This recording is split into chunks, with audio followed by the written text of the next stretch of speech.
BPL ration card ಹೊಂದಿದಂತಹ ಎಲ್ಲಾ ಫಲಾನುಭವಿಗಳಿಗೆ ಒಂದು ಟೆನ್ಷನ್ ಆಗಿಬಿಟ್ಟಿದೆ. ನಮ್ಮ ಒಂದು ರೇಷನ್ ಕಾರ್ಡು ಕ್ಯಾನ್ಸಲ್ ಆಗಿದೆಯಾ ಅಥವಾ ಆಗ್ತಾ ಇದೆಯಾ, ಆದ್ರೆ ಏನ್ ಮಾಡಬೇಕು, ಇದು ಎದಕ್ಕೆ ಡಿಲೀಟ್ ಮಾಡ್ತಾ ಇದ್ದಾರೆ ಅಂತ ಅನ್ನೋ ಎಲ್ಲಾ ಪ್ರಶ್ನೆಗಳಿಗೆ ಈ ಒಂದು ವಿಡಿಯೋದಲ್ಲಿ ತಿಳಿಸ್ಕೊಡ್ತಾ ಇದ್ದೇನೆ. ಈ ಒಂದು ವಿಡಿಯೋದಲ್ಲಿ ಸಂಪೂರ್ಣವಾದಂತಹ ಮಾಹಿತಿಯನ್ನ ತಿಳ್ಕೊಳ್ಳಿಕ್ಕೆ ಪೂರ್ತಿಯಾಗಿ ವಿಡಿಯೋನ ನೋಡಿ. ಹಾಗೆ ಚಾನಲ್ಗೆ ಯಾರೆಲ್ಲ ಹೊಸಬರಿದ್ರು ಚಾನಲ್ಗೆ ಸಬ್ಸ್ಕ್ರೈಬ್ ಮಾಡಿಕೊಂಡು ನೋಟಿಫಿಕೇಶನ್ ಬಟನ್ನ ಆನ್ ಮಾಡಿ ಆಲ್ ಅಂತೇಳಿ ಸೆಲೆಕ್ಟ್ ಮಾಡ್ಕೊಳ್ಳಿ. ನೋಡಿ ವೀಕ್ಷಕರೇ, ಕರ್ನಾಟಕ ರಾಜ್ಯದಲ್ಲಿ ಬಿಪಿಎಲ್ ರೇಷನ್ ಕಾರ್ಡ್ಗಳನ್ನು ಡಿಲೀಟ್ ಮಾಡಲಿಕ್ಕೆ ಸರ್ಕಾರ ಮುಂದಾಗಿದೆ, ರದ್ದು ಮಾಡಲಿಕ್ಕೆ ಸರ್ಕಾರ ಮುಂದಾಗಿದೆ. ಸೊ ಇಲ್ಲಿ 12 ಲಕ್ಷಕ್ಕೂ ಕೂಡ ಹೆಚ್ಚು ಅನಧಿಕೃತ ಬಿಪಿಎಲ್ ರೇಷನ್ ಕಾರ್ಡುಗಳು ಕಂಡು ಬಂದಿದೆ. ಅದಕ್ಕಾಗಿ ಪರಿಷ್ಕರಣೆ ಶುರುವಾಗಿದೆ. ಈ ಒಂದು ಪರಿಷ್ಕರಣೆಯಲ್ಲಿ ಬಡವರ ಬಿಪಿಎಲ್ ರೇಷನ್ ಕಾರ್ಡುಗಳು ಡಿಲೀಟ್ ಆಗಿರಬಹುದು, ಸರಿಯಾದ ಮಾಹಿತಿ ನೀವು ಒದಗಿಸದೇ ಇರೋದ್ರಿಂದ. ಹಾಗಿದ್ರೆ ನಿಮ್ಮ ಒಂದು ರೇಷನ್ ಕಾರ್ಡು ಡಿಲೀಟ್ ಆಗ್ಲಿಕ್ಕೆ ಕಾರಣ ಏನಿರಬಹುದು ಅಂತ ಅನ್ನೋದನ್ನ ಇಲ್ಲಿ ಒನ್ ಬೈ ಒನ್ ತಿಳಿದುಕೊಳ್ಳೋಣ. ಜೊತೆಗೆ ನಿಮ್ಮ ಒಂದು ರೇಷನ್ ಕಾರ್ಡು ಕ್ಯಾನ್ಸಲ್ ಆಗಿದೆಯಾ ಅಥವಾ ಇನ್ನೂ ಚಾಲ್ತಿಯಲ್ಲಿ ಇದೆಯಾ ಅಂತ ಹೇಳಿ ತಿಳ್ಕೊಳ್ಳೋದನ್ನು ಕೂಡ ನಾನು ನಿಮಗೆ ವಿಡಿಯೋದ ಕೊನೆಯಲ್ಲಿ ತಿಳಿಸ್ಕೊಡ್ತೇನೆ.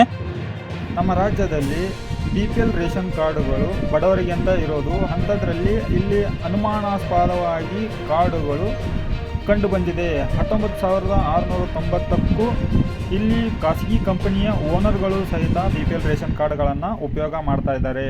ಇನ್ನು ಬಿಪಿಎಲ್ ರೇಷನ್ ಕಾರ್ಡ್ ಹೊಂದಿದವರ ಹಣದ ವಹಿವಾಟುಗಳು ಹೇಗೆ ಇರುತ್ತೆ ಅಂತಂದರೆ 2 ಲಕ್ಷಕ್ಕೆ ಮೀರಿರಬಾರ್ದು ಅಂತ ಇರುತ್ತೆ. ಇಲ್ಲಿ ತಿಂಗಳಿಗೆ 25 ಲಕ್ಷಕ್ಕೂ ಹೆಚ್ಚು ವಹಿವಾಟುಗಳು GST ಪಾವತಿದಾರರು ಮಾಡಿರುವಂಥದ್ದು 2,684 ಬಿಪಿಎಲ್ ರೇಷನ್ ಕಾರ್ಡುಗಳು ಕಂಡುಬಂದಿದೆ. ಇಲ್ಲಿ ಅನುಮಾನಾಸ್ಪದವಾಗಿ ಬಿಪಿಎಲ್ ಕಾರ್ಡ್ ಹೊಂದಿದಂಥ ಕುಟುಂಬದಲ್ಲಿ ಮನೆಯಲ್ಲಿ ಯಾರಾದರೂ ಮೃತಪಟ್ಟಿದ್ದರೆ ಅವರನ್ನು ರೇಷನ್ ಕಾರ್ಡ್ದಿಂದ ಡಿಲೀಟ್ ಮಾಡಿಸ್ದೇನೆ ಅವರ ಹೆಸರ ಮೇಲೆ ರೇಷನ್ ಪಡಿತಾ ಇರುವಂಥ ಬಿಪಿಎಲ್ ಕಾರ್ಡ್ದಾರರು 1,446 ಅನುಮಾನಾಸ್ಪದ ರೇಷನ್ ಕಾರ್ಡುಗಳು ಕಂಡು ಬಂದಿದೆ.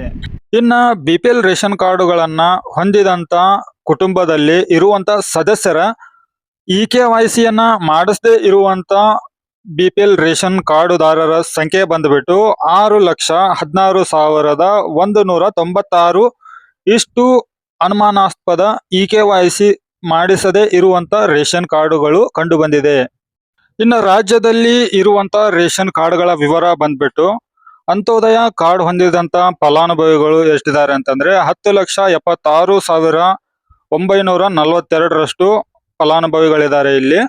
ನಂತರ ಬಿಪಿಎಲ್ ಕಾರ್ಡ್ ಹೊಂದಿದಂತ ಫಲಾನುಭವಿಗಳು ಬಂದುಬಿಟ್ಟು 1,17,31,508 ಫಲಾನುಭವಿಗಳು ಇಲ್ಲಿ ಬಿಪಿಎಲ್ ರೇಷನ್ ಕಾರ್ಡ್ಗಳನ್ನ ಹೊಂದಿದ್ದಾರೆ.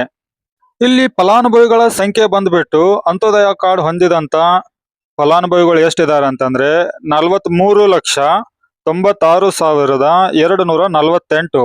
ಇನ್ನು ಬಿಪಿಎಲ್ ಕಾರ್ಡ್ ಹೊಂದಿದಂತ ಫಲಾನುಭವಿಗಳ ಸಂಖ್ಯೆ ಬಂದು 4,75,963 ಬಿಪಿಎಲ್ ರೇಷನ್ ಕಾರ್ಡ್ಗಳನ್ನ ಹೊಂದಿದಂತ ಫಲಾನುಭವಿಗಳ ಸಂಖ್ಯೆ ಇಷ್ಟು.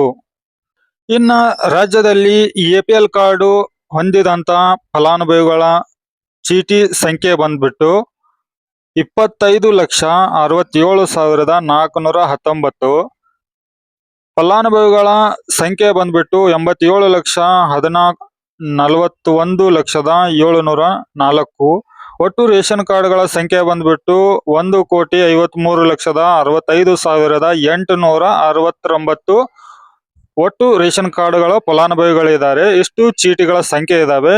ಫಲಾನುಭವಿಗಳ ಸಂಖ್ಯೆ ಬಂದುಬಿಟ್ಟು 5,41,13,915 ರೇಷನ್ ಕಾರ್ಡುಗಳ ಫಲಾನುಭವಿಗಳ ಸಂಖ್ಯೆ ಇಷ್ಟು ಇದೆ.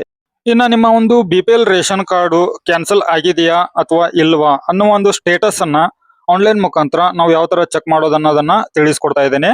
ಇಲ್ಲಿ ನೋಡಿ ವೀಕ್ಷಕರೇ, ನಿಮ್ಮ ರೇಷನ್ ಕಾರ್ಡು ಕ್ಯಾನ್ಸಲ್ ಆಗಿರೋದನ್ನ ನೀವು ಸ್ಟೇಟಸ್ ಹೇಗೆ ಚೆಕ್ ಮಾಡ್ಕೋಬೇಕು ಅಂತ ಅನ್ನೋದನ್ನ ತಿಳಿಸ್ಕೊಡ್ಬೇಕು ಅಂತಂದ್ರೆ, ಇಲ್ಲಿ ಮೊದಲು ಪೋರ್ಟಲ್ನಲ್ಲಿ ಬೇರೆ ತರ ಬರ್ತಾ ಇತ್ತು. ಸೊ ಇವಾಗ ಪ್ರೊಸೆಸ್ ಕೂಡ ಚೇಂಜಸ್ ಆಗಿದೆ, ಚೆಕ್ ಮಾಡೋದು ಹೇಗಂತ ಹೇಳಿ.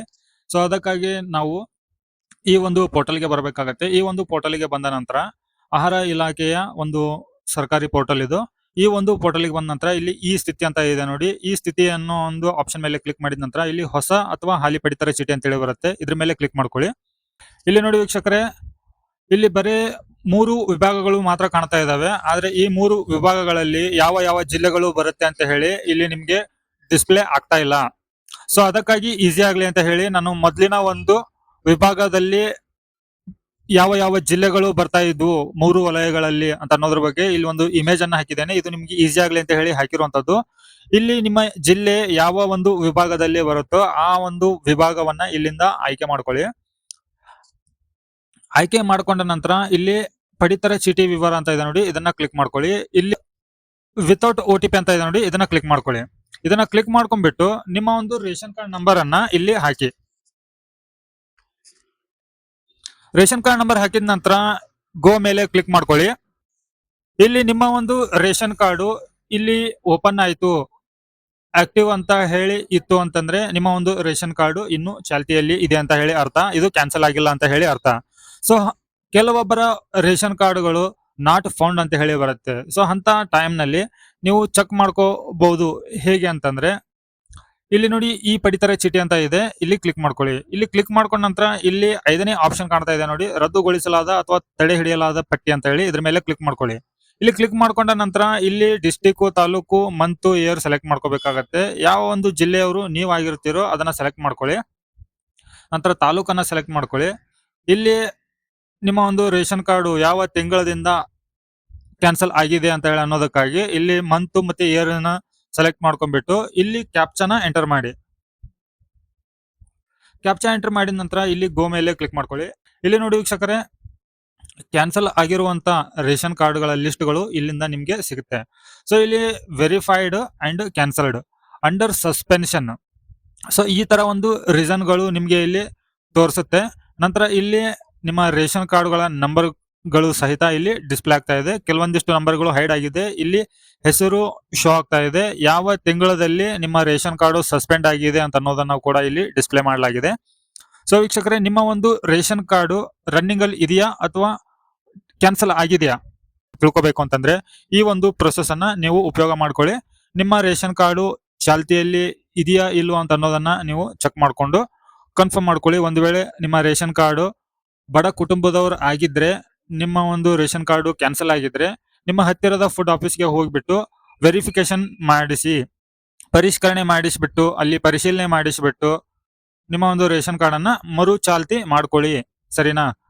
ಇಷ್ಟು ಈ ಒಂದು ವಿಡಿಯೋದಲ್ಲಿ ಮಾಹಿತಿ ಇರುತ್ತೆ. ಈ ವಿಡಿಯೋ ತಮಗೆ ಉಪಯೋಗ ಆಗಿದ್ರೆ ವಿಡಿಯೋಗೆ ಲೈಕ್ ಕೊಡಿ, ಚಾನಲ್ಗೆ ಸಬ್ಸ್ಕ್ರೈಬ್ ಮಾಡಿ. ಮತ್ತೆ ಹೊಸ ಮಾಹಿತಿಯೊಂದಿಗೆ ಸಿಗ್ತೀನಿ. ಅಲ್ಲಿವರೆಗೂ ಜೈ ಹಿಂದ್.